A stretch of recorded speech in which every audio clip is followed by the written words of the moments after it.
আমি সুদীপ্তা। আমার চ্যানেলে সকলকে স্বাগত। আশা করি সকলেই ভালো আছো আর সুস্থ আছো।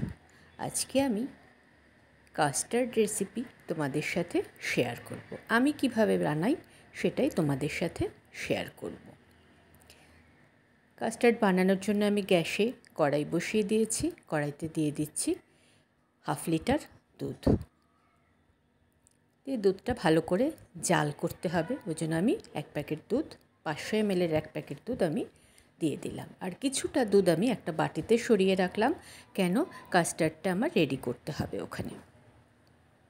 দুধটা ভালো করে ফুটাতে হবে, বেশ কিছুক্ষণ ধরে ফুটাতে হবে, একটুখানি ঘন করার জন্য।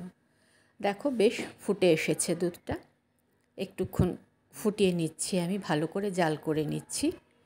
যত একটু ঘন হবে টেস্ট কিন্তু ভালো হবে। কাস্টার্ড মোটামুটি সকলেই ভালোবাসে, ঠান্ডা ঠান্ডা কাস্টার্ড। এবারে আমি কাস্টার্ডটা বানিয়ে নিচ্ছি। দুধের মধ্যে কাস্টার্ড পাউডারটা আস্তে আস্তে দিয়ে আমি কাস্টার্ডটাকে রেডি করে নিচ্ছি। সমস্ত পাউডারটাই আমি ঢেলে দিলাম, দিয়ে ভালো করে দুধের সাথে মিশিয়ে নিচ্ছি। সকলেই তৈরি করতে পারে কাস্টার্ড, আমি কিভাবে করি সকলের মতন আমিও করি, একই নিয়ম, তা আমি তোমাদের সাথে একটু শেয়ার করছি। দেখো দুধটা কিন্তু একদম ফুটে এসেছে আর বেশ একটু ঘন ঘন হয়ে এসেছে।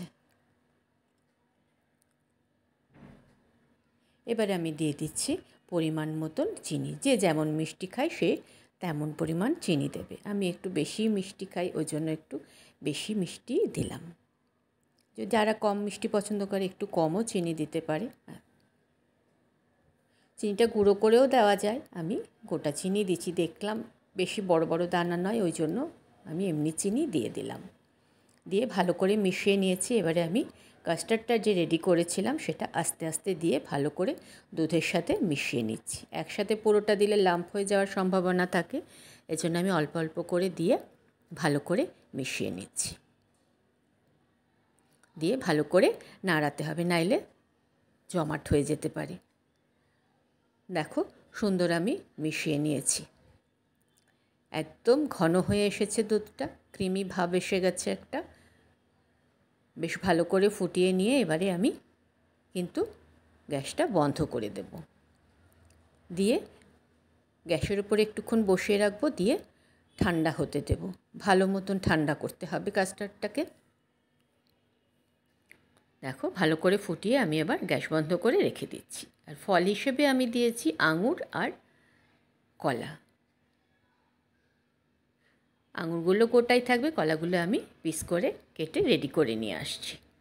দেখো কলাগুলো আমি ছোট ছোট করে পিস করে কেটে নিয়েছি, আর আঙুরগুলো আমি এমনি গোটাই রেখে দিয়েছি, চাইলে কেটেও নিতে পারো, কিন্তু আমি আঙুরগুলো আর কাটিনি, আঙুরগুলো আমি এমনিই রেখে দিয়েছি।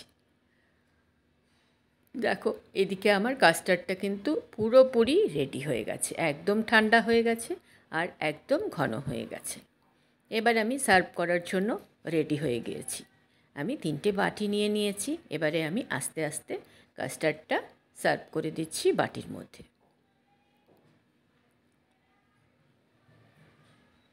বেশ সুন্দর করে আমি কাস্টার্ডটা কিন্তু বাটির মধ্যে ঢেলে নিচ্ছি।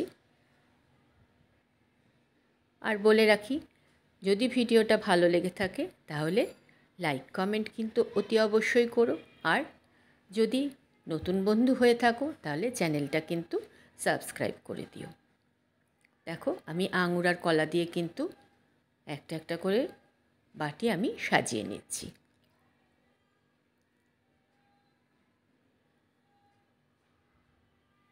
সমস্ত বাটিতেই আমার কাস্টার্ডটা ঢালা হয়ে গেছে। এবার আমি সমস্ত বাটিগুলোই আস্তে আস্তে সাজিয়ে নেব।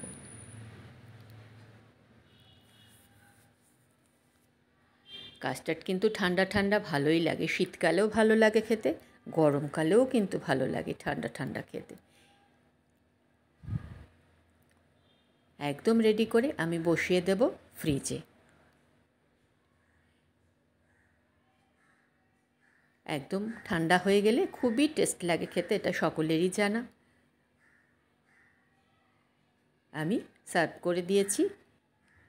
আবার দেখা হবে পরবর্তী ভিডিওতে। সকলে ভালো থেকো, সুস্থ থেকো।